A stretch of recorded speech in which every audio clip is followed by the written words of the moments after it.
Hello everyone, আসসালামু আলাইকুম। আশা করি আপনারা সকলেই অনেক বেশি ভালো আছেন। আপনারা 20 থেকে 25,000 টাকার মধ্যে কিন্তু অনেকেই প্রিয়ন ফোন কিনতে যান এবং সেই সময়ে অনেকেই দ্বিধাদ্বন্দ্বের মধ্যে পড়ে যান যে একটি প্রিয়ন ফোন কিভাবে কিনবো, কিভাবে কিনলে আমি সেই ফোনটি থেকে ভালো একটি পারফরমেন্স পেয়ে যাব এবং আমাকে একটি রিফারবিশড বা কোনো একটি সমস্যাযুক্ত ফোনকে আমাকে ধরিয়ে দেবে না তো। এই ধরনের বিভিন্ন কনফিউশন আপনাদের মধ্যে থাকে, এরকম বিভিন্ন প্রশ্ন আপনাদের মাঝ থেকে আমি পেয়েছি।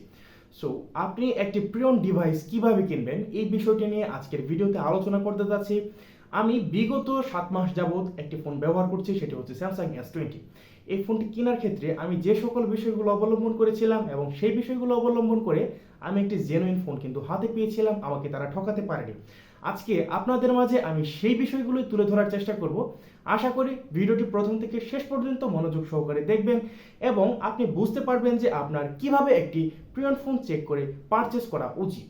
সো আপনি সর্বপ্রথম একটি প্রিয়ন ফোন কেনার ক্ষেত্রে যে উপায়টি অবলম্বন করবেন সেটি হচ্ছে আপনি আপনার ফোনটি পাওয়ার সাথে সাথে আপনার ফোনের যে সিম যে ট্রেটি রয়েছে সেটি খুলবেন।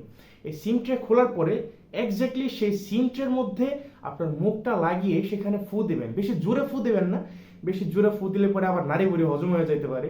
সো আপনি আস্তে করে ফু দেবেন। আপনি এই বিষয়টি লক্ষ্য রাখার চেষ্টা করবেন যে ফোনের কোনো দিক দিয়ে কোনো বাতাস বের হওয়ার চেষ্টা করছে কিনা। যদি বাতাস বের হওয়ার চেষ্টা করে বা বের হয়ে যায় তাহলে আপনি সেই ফোনটি কখনোই নেবেন না। এর মানে হচ্ছে আপনার ফোনটি খুলে কি করা হয়েছিল, কোন পার্টস কোন দিকে নেওয়া হয়েছে, একটি পার্টস ইন্ডিয়ায় ফালানো হয়েছে আর একটি পার্টস বাংলাদেশে ফালানো হয়েছে, এরকম একটা ফোন পাবেন। সো এমন ফোন যদি পান তাহলে এখান থেকে কি পারফরমেন্স পাবেন সেটি আশা করি আপনাকে আর বুঝিয়ে বলতে হবে না।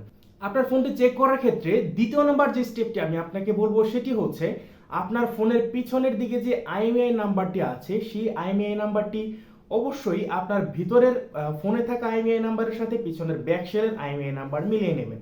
যদি সেটি না মিলে তাহলে আপনি বুঝতে পারবেন যে আপনাকে একটি ব্যাকশেল খোলা ফোন হাতে ধরিয়ে দেওয়া হয়েছে বা রিফারবিশড একটি ফোন আপনাকে ধরিয়ে দেওয়া হয়েছে। এবং আজকের ভিডিওতে আমি আপনাকে আরো কয়েকটি স্টেপ শেয়ার করতে যাচ্ছি। তার মধ্যে অন্যতম একটি স্টেপ হচ্ছে আপনি আপনার ফোনে একদম ফুল ব্রাইটনেস দেবেন এবং ব্রাইটনেস দেওয়া অবস্থায় দেখে নেবেন যে আপনার ফোনে কত পার্সেন্ট চার্জ রয়েছে। সো সেটি খেয়াল করার পরে আপনি আপনার ফোনের ক্যামেরাটি নর্মালি অন করবেন এবং সেখান থেকে একটানা 5 থেকে 7 মিনিট ভিডিও করবেন। সো ভিডিও করার পরে আপনি যদি দেখেন যে আপনার ফোন থেকে মোটামুটি 5 থেকে 8% বা 10%-এর মতো চার্জ খেয়ে নিয়েছে তাহলে আপনি সেই ফোনটি কখনোই নেবেন না। এর মানে বোঝা যায় আপনার ফোনের ব্যাটারি থেকে আপনি কোনো ভালো পারফরমেন্স পাবেন না। এবং সর্বশেষ আপনাকে যে স্টেপটির কথা বলবো সেই স্টেপটি ফলো করলে আপনি বুঝতে পারবেন যে আপনার ফোনের কোনো সেন্সরের প্রবলেম আছে কিনা, কোনো ক্যামেরার প্রবলেম আছে কিনা বা আদার্স কোনো পার্টস কোনো সমস্যা ক্রিয়েট করতে পারে কিনা বা সমস্যাযুক্ত কোনো পার্টস আছে কিনা। এই কাজটি করার জন্য আপনাকে সর্বপ্রথম যেতে হবে গুগলে। সেখানে গিয়ে আপনি জাস্ট সার্চ করবেন মোবাইল ডক্টর, এটি লেখার পরে আপনি একটি লিঙ্ক পাবেন। এখান থেকে প্রথম লিঙ্কটি আপনি ক্লিক করবেন। আপনার সুবিধার জন্য আমি আমার ডেসক্রিপশন বক্সে এই মোবাইল ডক্টর অ্যাপসটির লিঙ্ক আমি নর্মালি দিয়ে দেবো। সেখান থেকে আপনি ক্লিক করে মোবাইল ডক্টর অ্যাপসটি ইনস্টল করে সেখান থেকে আপনি স্টেপ বাই স্টেপ প্রত্যেকটি পার্টসের আপনি ইনফরমেশন জানতে পারবেন এবং আপনার ফোনের ব্যাটারি কতটুকু হেলথ রয়েছে এই বিষয়টিও জানতে পারবেন এই মোবাইল ডক্টর অ্যাপটি থেকে। সো এই ভিডিওটি থেকে আশা করি আপনি অনেক বেশি উপকৃত হবেন এবং একটি প্রিয়ন ডিভাইস কেনার ক্ষেত্রে আশা করি অনেক বেশি সতর্কতা অবলম্বন করবেন এবং আশা করি আপনি একটি ভালো ফোন কিনতে সক্ষম হবেন।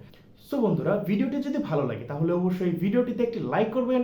ভালো লাগলে চ্যানেলটি সাবস্ক্রাইব করে আমাদের ছোট্ট পরিবারের সদস্য হয়ে যেতে বলবেন না। আপনাদের সাথে দেখা হচ্ছে নতুন কোনো ভিডিওতে, সেই পর্যন্ত অনেক বেশি ভালো থাকবেন। Good night.